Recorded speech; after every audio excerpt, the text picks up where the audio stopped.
Good afternoon. Welcome to 87 Bentota. 87 is a beautiful garden and a property which was inspired by Mr. Bawa's work, which he did here in the late 60s. 87 is basically consists of a series of 16th to 17th century pavilions, which were modified and kind of set in a garden landscape by Mr. Bawa, though the main garden, the lower garden, was certainly inspired by him, but many other designers also worked here. People like Rico, an Italian architect, Lucky Senanayaka did some beautiful garden sculptures for this property, and many in Bawa's circle has photographed it or had an influence on this garden. It's about 17.5 acres, and it's like a manicured wilderness, and I'm sure Mr. Bawa would have approved. The lower garden was certainly, he saw it, he kind of directed it, but he was in a wheelchair and still found it interesting to come and help us, sight it beautifully. But like I said, many other designers, many other landscape artists had also worked and given their input to this property. It's a very beautiful property and now very popular among Sri Lankan newlyweds or people who do their photo shoots and wedding shoots here, and thereby supporting us to look after this garden in an elegant manner. The main thing is it's open to all Sri Lankans, and many people come from Southeast Asia also to enjoy its tranquility. It is a beautiful place, and I invite you all to go around and have a look-see for yourself, and maybe one day visit us here. We welcome a lot of visitors and would be delighted to welcome you as well. Thank you.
I'm on Mr. Jayakodi, and it's a very nice day, and it's a beautiful day under these shades here in the trees of 87.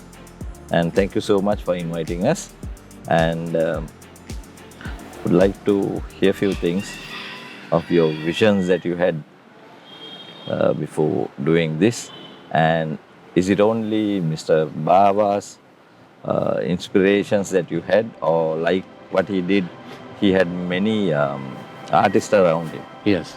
Like Ms. Ina De Silva and Mr. Lucky Senanayaka, Yes. great names. So was it something like that, and a team of artists who did this? And would like to know a few things. 87 is a very special place.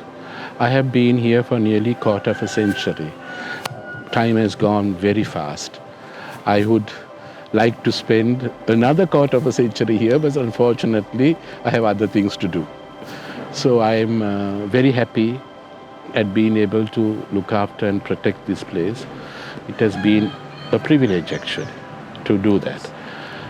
Mr. Bava, I knew Mr. Bava, and he had come to 87 after I purchased it, and he actually visited several times. He was in a wheelchair, and he gave some very, very important directions, and we have tried to keep to those directions.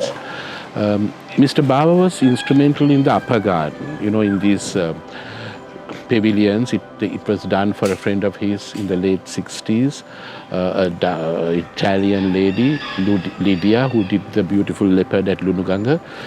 So he had visited this place, loved the trees obviously, and he had cited these pavilions, which are actually 16th and 17th century shop houses, which are on either side of the road.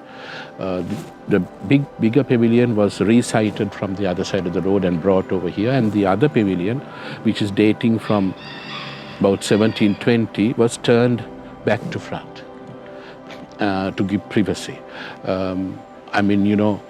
The time that house is built, Gaul Road was a small gravel road. Since then it has expanded and come absolutely to the boundary of the house. It's a very peaceful place, even though it's by a busy road.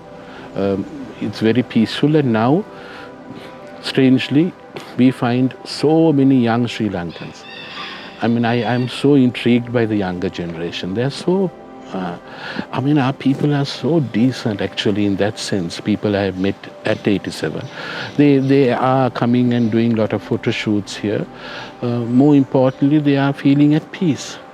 And that is a great thing, today the world is almost frightening with wars and pandemics and all kinds, and need to be able to be on our tropical paradise and come to a paradise inside a paradise.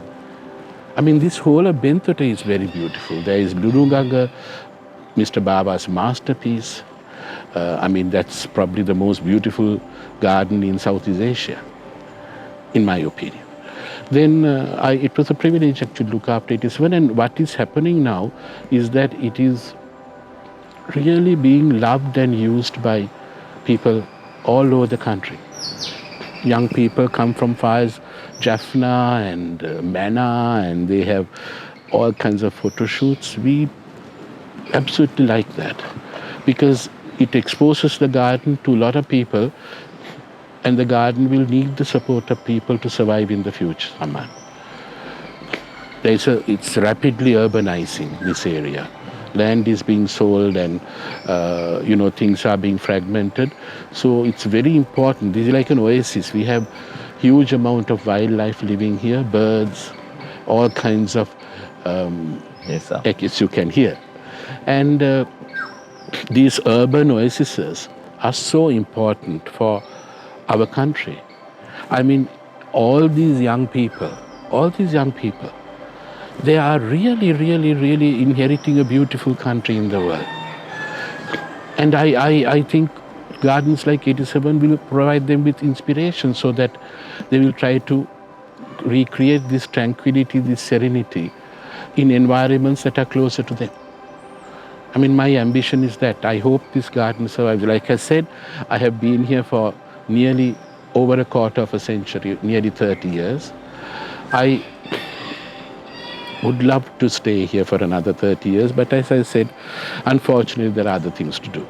So I hope this garden will survive and bring joy and serenity to so many people in the future, the same kind of serenity that I have enjoyed here. As I said, it was a privilege to look after 87.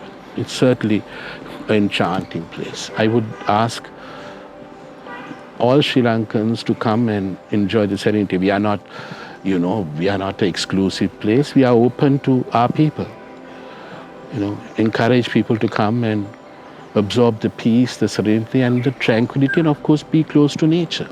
Because that is the only salvation for mankind, That's the only salvation. That there is no other salvation. We have to learn to live in peace and in harmony with nature.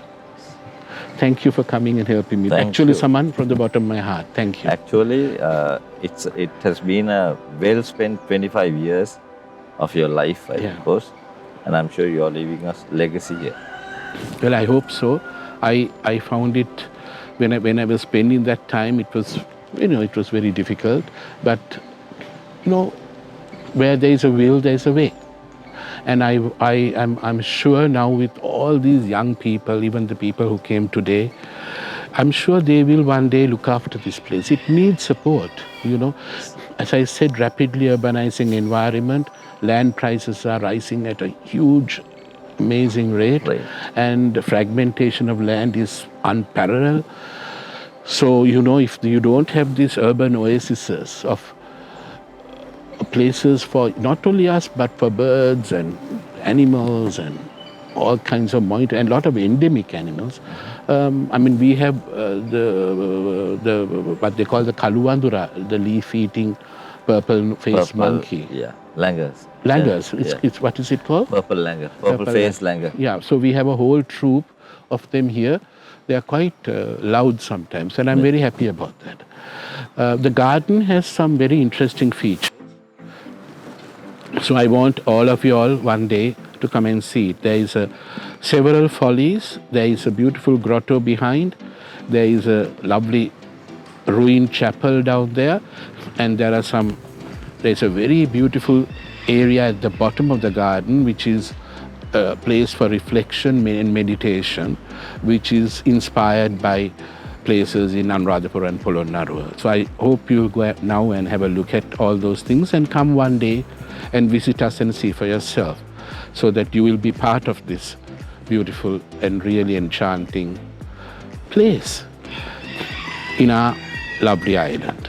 I hope I invite all of you all to come and have a look at it. You will be pleasantly surprised. So thank you, Saman, for coming and supporting me today. Thank you so much. Okay. Thank you. Down the car. Thanks.